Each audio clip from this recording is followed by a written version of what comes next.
Congreso, porque justamente la Secretaría de Trabajo está en Callao y el Gomont está sobre en la misma zona, quiero decir, enfrente justamente al Congreso, en diagonal al Congreso. Bueno, lo decíamos, el índice de inflación sigue siendo de 2 dígitos, es del 11%. Si uno lo mira el vaso medio lleno de Luis Caputo y otros, dicen hay una desaceleración de la inflación. Si uno piensa que venimos de un 25%, decís, está bien, es cierto, está desacelerando, pero si no, ¿qué otra cosa hubiese pasado? Es altísima la inflación, además con todos los efectos colaterales de las decisiones del gobierno. Pero de cualquier modo es mucho menos interesante, en mi opinión, que la de los que conocen más. Por eso vamos a saludar al director de Economía de Fundar, Guido Sac, que está en línea con nosotros en este momento. Guido, ¿qué tal? Marco Cittadini, aquí en Radio 10 te saluda. ¿Cómo estás? ¿Qué tal, Marcos? Muy bien, buenas tardes. Bueno, ¿cómo estás viendo el número? Digo, seguro que hasta desmenuzaron un poco y tienen una conclusión que ya es un poco más, más profunda que solamente la cuestión del número. Una cosa y la otra importan, ¿no? Por supuesto. Sí, bueno, efectivamente, como vos decías recién, es un dato que baja la inflación con respecto a lo que fueron los meses previos, en niveles todavía sumamente altos y con un problema básico que es que por un lado todavía no se ve impactado en el índice la quita de subsidios a las tarifas, y por otro lado este valor de inflación se alcanza ya con un tipo de cambio que está peligrosamente atrasado, ¿no? Entonces, a mí me gustaría bajar la inflación, pero sin que haya precios tan importantes en la economía argentina como tarifas y tipo de cambio atrasados. Me gustaría que estén alineados con una inflación en baja. Claro, ahí hay algo que se vuelve un poco difícil por esto que decías de tarifas por un lado y tipo de cambio atrasado. No parece, digo, más allá de que la inflación puede ir a la baja finalmente, que yo en octubre, en noviembre, pero los próximos meses no parecen ser meses fáciles para contener la inflación, ¿no? Bueno, es probable que mientras el tipo de cambio oficial se mantenga en el sendero, ¿no?, que estableció el Banco Central del 2% mensual, la inflación siga bajando.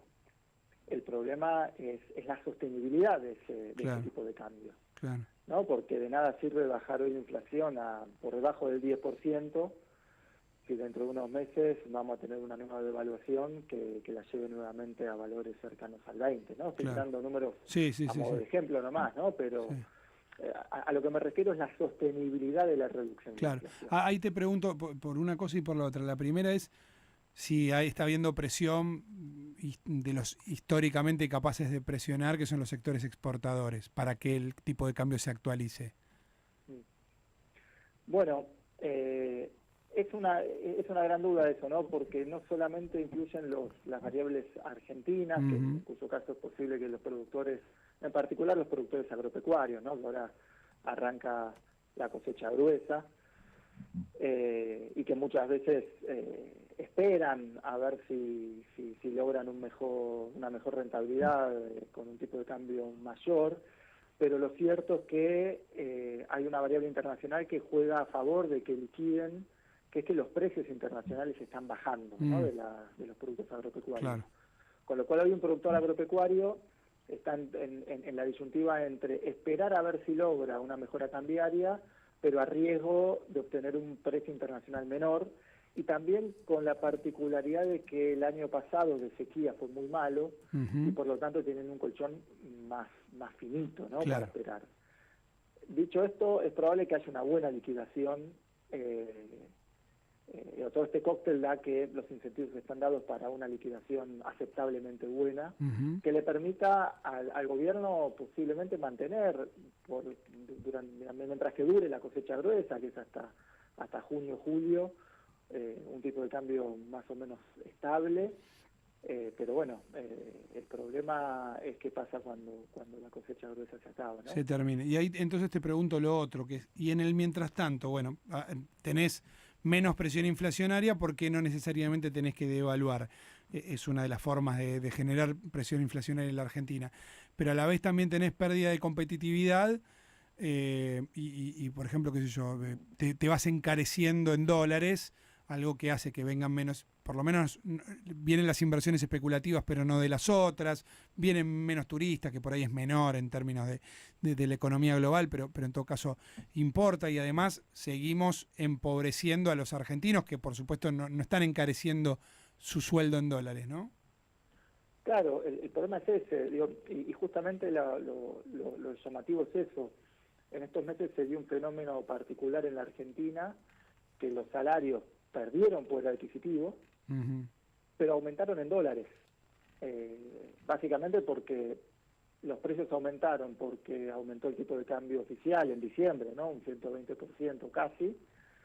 Pero como solemos medir los salarios en dólares con el tipo de cambio paralelo, y el paralelo se mantuvo en torno a 1.000 en los últimos 4 meses, la sensación es que somos más ricos en dólares, pero vivimos en pesos, y en pesos somos más pobres. Entonces, por un lado tenemos menos poder adquisitivo, y por otro tenemos también menos competitividad, porque el salario en dólares es lo que mide la competitividad de la economía.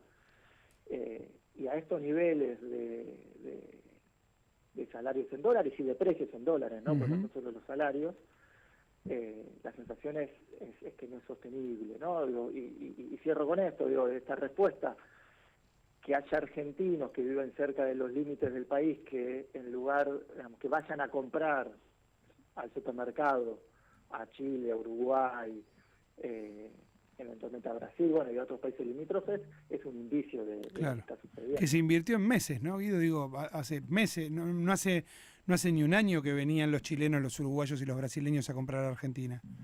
Y es que efectivamente, si en los primeros 4 meses, digo, en diciembre, enero, febrero, marzo, en estos 4 meses, tuvimos una inflación acumulada del 90%, con un tipo de cambio paralelo, que hace 4 meses estaban 1.000 y hoy están 1.000, con lo cual eso significa que los precios argentinos en promedio son un 90% más caros en dólares que hace 4 meses. Claro. Eso fue lo que revirtió, que antes los extranjeros venían a la Argentina a comprar, y ahora los argentinos vamos a comprar al extranjero, ¿no? Obviamente los que pueden y viven cerca de los límites. Claro. No, te voy a hacer una pregunta que se corre un poco de la economía, que por supuesto tiene como base la cuestión económica, pero que se corre un poco, y no te voy a pedir futurología, sino tu experiencia de otras crisis que la Argentina ha enfrentado. Y es, ¿dónde están los límites? Quiero decir, uno, vos lo planteabas, cuando se termine la cosecha gruesa, ahí podemos enfrentarnos a que el sostener el tipo de cambio es imposible. Pero quiero decir, estamos viendo que el salario se deteriora, como decías, que las tarifas suben, que las pymes todavía, no a granel, pero empiezan a tener muchos problemas para continuar, lo mismo que los comercios. ¿Cómo se ha espiralizado, digo, las situaciones de crisis en algunas anteriores, que nos puede dar una pauta de qué puede pasar con los elementos que tenemos ahora, ¿no?, en esta situación en particular? Claro, entiendo la pregunta.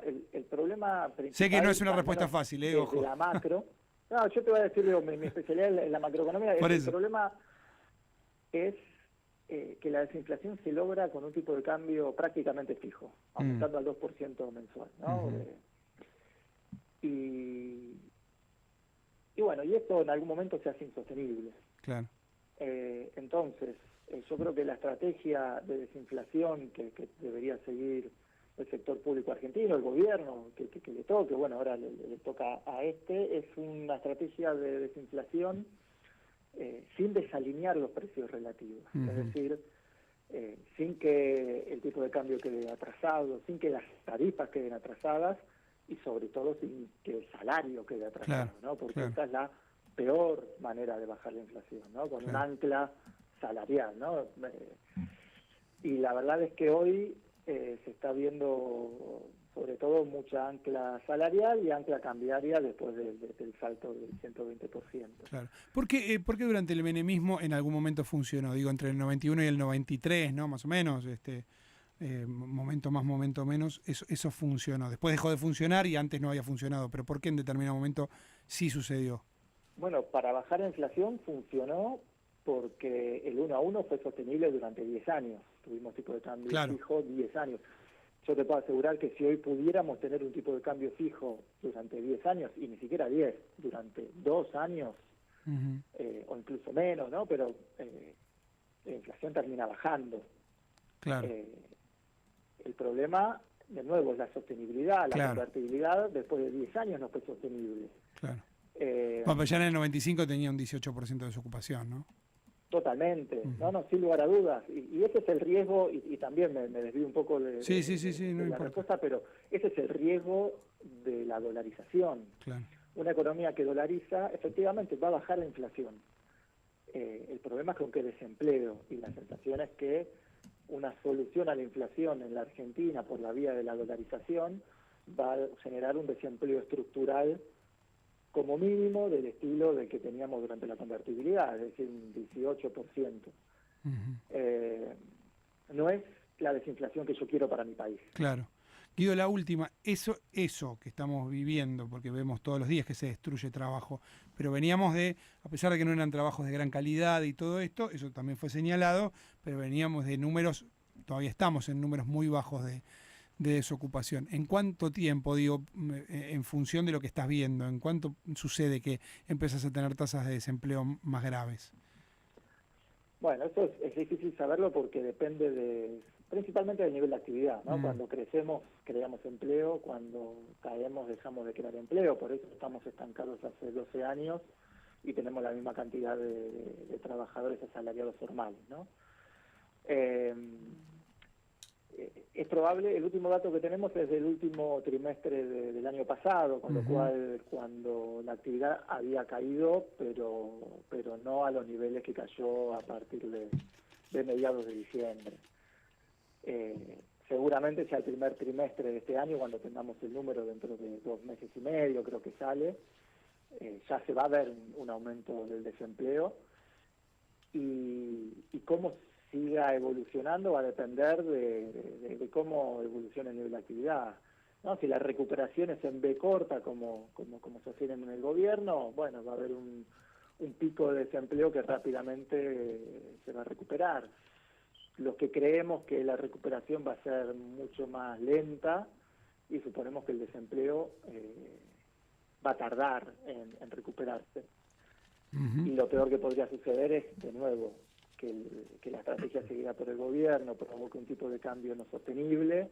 La devaluación sabemos que viene con más inflación, y la inflación sabemos que viene con caída en el nivel de actividad y con más desempleo. Entonces ese sería el peor de los escenarios. Guido, gracias por este rato que nos has brindado, muy amable como siempre. Al contrario, gracias a ustedes. Que andes muy bien. Guido Sac, director de Economía de Fundar. Bueno, una extensa charla conversando acerca de esto, que tiene, si vos querés como disparador, el 11% de inflación que se ha conocido este mes. Bueno, pero hablamos de muchas otras cosas.